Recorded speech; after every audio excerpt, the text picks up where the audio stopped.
Hey there guys, what's going on and welcome back to the Ultimate RTG, and this weekend we're on form. Our record is looking sweet, 18-2. So if I can go 9-1 in the last 10 games, I would really appreciate that, EA. Well, it's down to me and it's the way I'm playing, and I do feel like I am really performing. On Friday, the loss that I took was against a very good player with a massive team, and I could accept that. Saturday, I had something like 11 shots on target, could not find a goal in the game, and there were good opportunities as well, and my opponent scored from, I think it was overall 2 shots, and the goal came from a set piece on the edge of my box, like he played it short and I didn't close him down. So that was the game that I felt really hard done by, and could that be the difference of getting into Elite 1 or pushing up to those high ranks? Only time will tell. But if I can go 9-1, that would get us 27 wins. And technically, the game shouldn't really get any harder because I'm on a plus 15. And towards the end of the Saturday run, I'm playing against those quality of opponents anyway. But it always seems, yeah, pretty tough on Sunday. Unless there's some hidden matchmaking that EA just aren't telling us about. We'll have to see how it goes down. But the squad is performing. Mertens in the attack. I think that is the right move. Defensively strong as well. I did go and pick up Malqui, not as an actual unlock, and that's something that I want to speak about with the FUTMAS cards in a second. But the loan version for 3 games, I had him being played in the 12th, 13th, and 14th game. And when you're playing with only 1 loss, you are starting to come up against some fairly good players. So with his performance, he felt really nice on the ball going forward. That's something that I do enjoy and I have always liked from Malqui, is that when you pretend like you're going to cut inside and then you go down the line, well, that's just something that I do personally. I don't know if everyone else does it, but I pretend I'm going to fake to cut in, then I hit the sprint and I jet down the right hand side or left hand side, whichever side he wants to be at.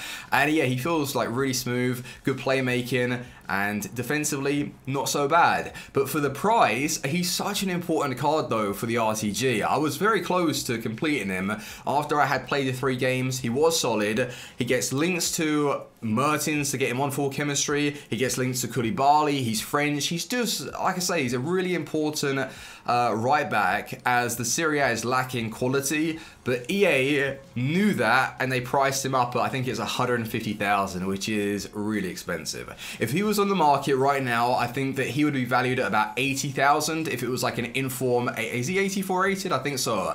So that really prices me out of a lot of these future FUTMAS cards. If EA are going to continue with this trend, now Luca Bacchio that came out last night as well, I tried him and he is a bit of a beast. He is the perfect target man. He's got a bit of pace, the dribbling, the shooting.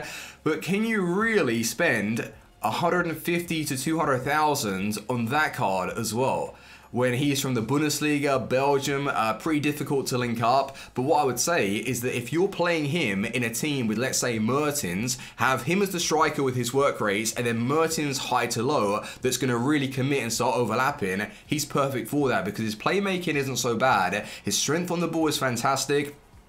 And he's just a really fun card to use. What I would have liked to have seen from EA, I don't mind individual SBCs, but maybe drop like a full team in packs. That would have been a little bit better, so at least we have something to fall back to. It's tradable, and it really just appeals to everybody. Not all of us want to lock in coins for SBCs, and EA should be aware of that. The objectives aren't bad, like Gabama, I will do. But is he really going to feature in our team? No, I can't see it. But I'd rather if they dropped in a Malqui objective card. Now that would have interested a lot more people, and I think that's the kind of quality that we would need.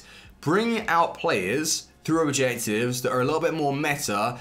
And I'm not going to say usable because Gabama's decent, but I just want players that are easier to fit into my starting 11.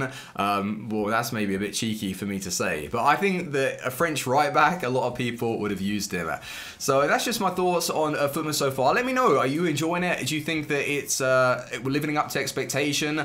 I would hope that we get a few more like cheaper SBCs, similar to maybe Simon. I think that's a good one because he was solo rated 75. They bring him out 84 rated team, which isn't really that expensive, and they've basically turned him into like a lower rated beast to like a meta card sort of thing that you could use as, yeah, striker or an impact sub, maybe they should just continue with those low rated cards so they're a little bit more affordable. Because with Team of the Year, the Prime's coming out, this is just another way to take our coins. It is a coin sink, so please be careful of that. And where the club is at, we've got 271,000. I did sell a Wan-Bissaka the other day for 89. He didn't sell for 95, for 89,000. I was trying to keep an eye out on those road to the final Manes for 500,000, and trust me, I've been very close to selling Mane, not because he's playing bad, just so I could get that road to the final card, but you're going to be seeing some individual class from him. Dropping him aside, using the dribbling, and someone said, like, could you get away with using the regular version? I don't think so, because one of the shots, like this specific situation, I cut inside, I hit it with a finesse, and the amount of power and accuracy that he got with his left foot, I don't know if the regular card would have been able to do that. And it's not to say that the non-inform is bad, he just doesn't really have that true feel and quality. And if you start bringing in like just the first inform, you notice like the extra pace, the dribbling, and he's just a very, very good card. So Mane isn't really going to be going anywhere unless he decides to get back up in value, like 650, 660, that would be sweet if we could like cash out and get a little bit of profit. But with the way he's playing, that's exactly what I require in my starting 11, a little bit on the playmaking. Now, is it a better idea going for a Mane versus an Mbappe? The thing is, Mane, I would say, overall, I think he's better with building up and making sure that he's in space, he's making runs, whereas Mbappe, he's a weird one. I do play him as a striker most of the time, but is he better as a left attacking mid? It's one of those that I just don't know his best position. He's in the middle. So once he receives like a Team of the Year, then you can play him anywhere. But where do you play Mbappe if you do use him in your starting 11? Striker, left attacking mid, maybe middle cam, but I don't think I'd recommend that with the lack of like actual passing. He's not terrible, but I think he's a little bit more direct, and it did work as a left attacking mid. But with the way we've got our setup right now, I know it's not even on full chemistry. Like people say to me, "Oh, Fuji, can you please build a full chemistry side again?" I don't understand why it would matter. As long as we're performing, we're 18-2 in the weekend league, surely that shows you that chemistry only will get you so far, and then the rest of it's down to you and how you've put together your squad. If you have a set of players that you can trust and you're good with, then you're going to perform. And it's all coming down to the defense, the way we set it out. Like, Petit has turned into the best centre-back on the game for me. He's outperforming Ramos. He basically feels, actually, like another version, like a super juice version of a Ramos for me. He's got pace, he's got a bit of ability on the ball, and his tackling and the way he was clutching up. Like, you guys, if you're watching the stream, you would have seen it. On Saturday, even on Friday, he has been one of the star players in the team. And with when I brought in Malqui, I looked at how he was performing, and he just isn't as good as Semedo anyway. And that's something that I forgot to mention. There's no point me locking in 150,000 on a Malqui when I've got Semedo smashing it. Like, this guy, 84 rated off chemistry, is one of the, if not best, right backs that I've used so far on the game. He is unbelievable. And then looking at the defense and how we set that out, it's just full of game changers and players that really want to perform for me. And the goalkeeper, who we're using in goal right now, Oblak. Yeah, Oblak's not going to go anywhere. But the last game that I was involved in, it came down to penalties, or maybe this was the second from last game, and he was looking with 9 going on. He took ages, and a few people are saying, like, is the head movement, has it been taken out? Has it been removed from the latest patch? I don't know, man. A couple of people say that what happens is if you've already powered up, then the head movement, it doesn't move. I don't know. I'm not so sure, because whenever I'm involved in penalties, I'm still looking at people like facing left and right, and it seems to be giving away their direction for me personally. And yeah, we won a penalty shootout, which was a little bit lucky. And in the final game that you're going to be seeing right now, I think that we caused a rage quit. And that was 17-2 at the time. So going 18-2, 3 goals, nicely done, and oh, you're going to be seeing some fantastic goals as well. There was one bit of play where I was linking up with Socrates and also Mertens. Nice little back heel. It was just absolutely fantastic, and it was a game where the shots were being pulled off quite quickly. The passes were working, everything was just like clockwork, and I really was enjoying it until he quit. Well, no, that's a good thing. I would like a few more rage quits, but it really does come down to the last 10 games. But hopefully you enjoyed that, boys, and let's get back to the team. So someone did ask me, is FUTMAS Malqui better than Inform Wan-Bissaka? And this is a tricky one, because at the start of the game, I would have definitely gone for a Wan-Bissaka, or you saw that. I was using him over the likes of Cancelo, Kyle Walker, even Semedo at the time, but with a few patches, I feel like the game and my style has changed slightly, and I require playmakers and wingbacks in those areas. And Wan-Bissaka on the ball, he's not terrible, but he's just not at the level of Malqui, Semedo, who else have we got in there? Mendy. Yeah, Mendy. Well, Mendy this weekend. He is still one of the better fullbacks to go for on this game.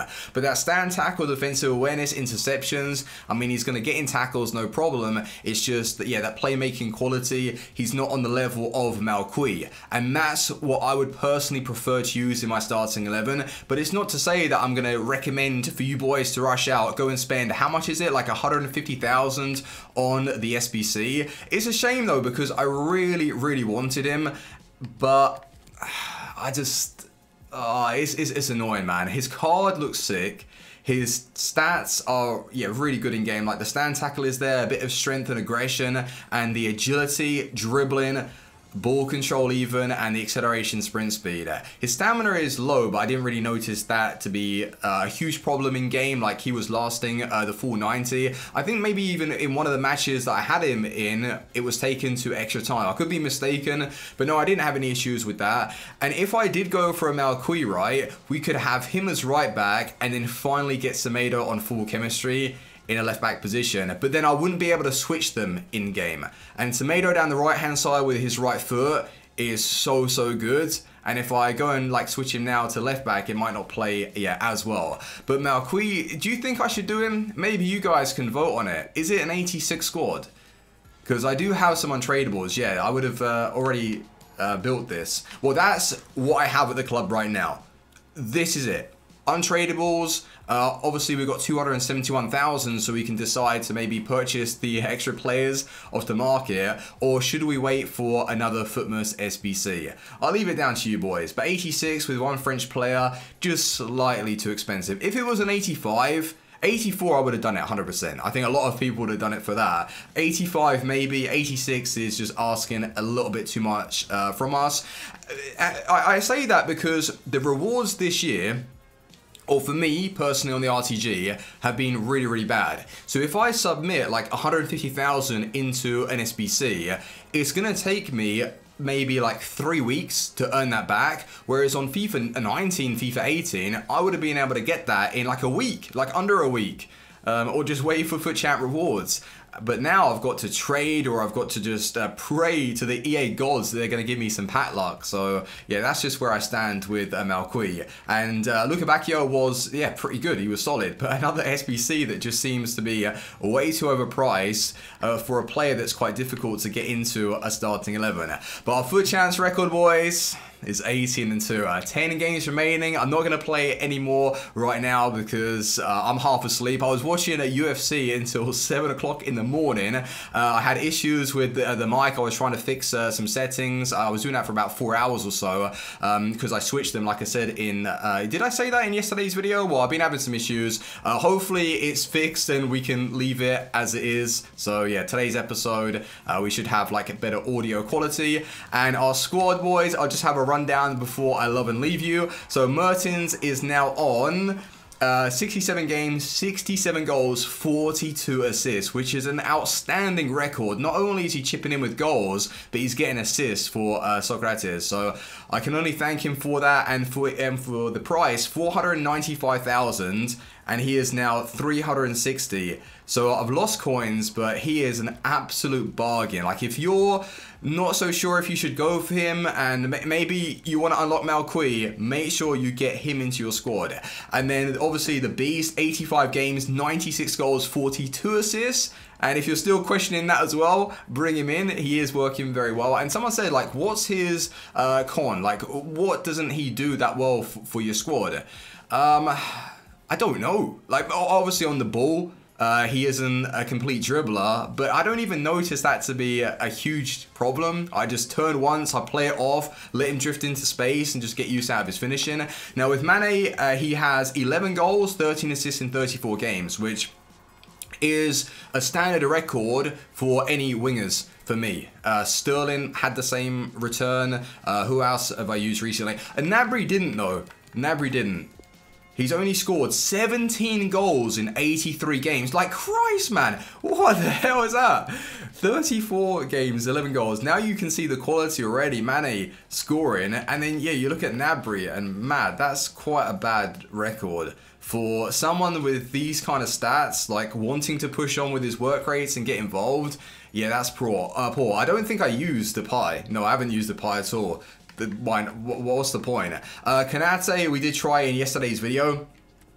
And yeah, he was good, but just not good enough to get into this squad. But a 98 chemistry side, 18-2, the final push that you're going to be seeing in tomorrow's episode. Wish me luck, boys, and let me know what your record is right now in the comment section. And please give me your thoughts towards this FUTMAS promo. Are you enjoying it? Do you think that there is more to come? Should we start thinking about doing a couple of these SBCs, or maybe hold on to the coins? With me explaining, like, it's quite difficult to earn on FIFA 20, unless you're doing trading and doing stuff outside of FUT Champs. But right now we're just relying on pat luck, and maybe that's where we're going wrong. But thank you very much for watching. Leave a like, and I will see you boys on the next one. Team out. Peace.